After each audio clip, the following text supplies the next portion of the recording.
today's topic for discussion is ESG and litigation risks. Of course, this is something that is new in the name ESG and litigation, but as we all know, India has a strong and long history of environmental protection, sometimes pro-environment, sometimes it hasn't been as pro-environment as we sort of liked it.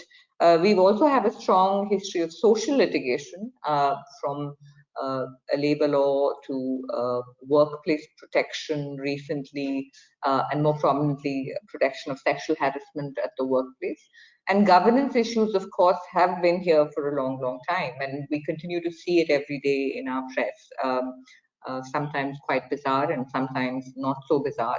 So while each of these components have existed as part of other legislative frameworks, with the increasing focus on the environment and making sure that we're all more responsible citizens, and in a context of a more global climate change scenario, the ESG framework comes into focus. And therefore, the context of what the litigation is about, why it's happening, also grows into focus.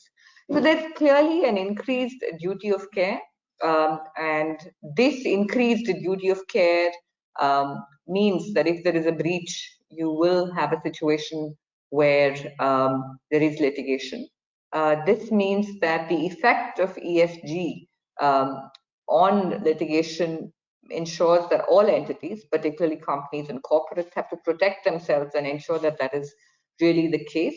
We'll talk a little bit about some instances of ESG-related litigation. We'll focus also on investor-state discussions. As I said, this is in the context of a more global movement, pressure from investors across the world to ensure that companies and agencies, including regulators, are focused on issues around ESG. And then how do we mitigate this risk? Obviously, because nobody wants to be caught in a situation where we're all looking at any kind of litigation.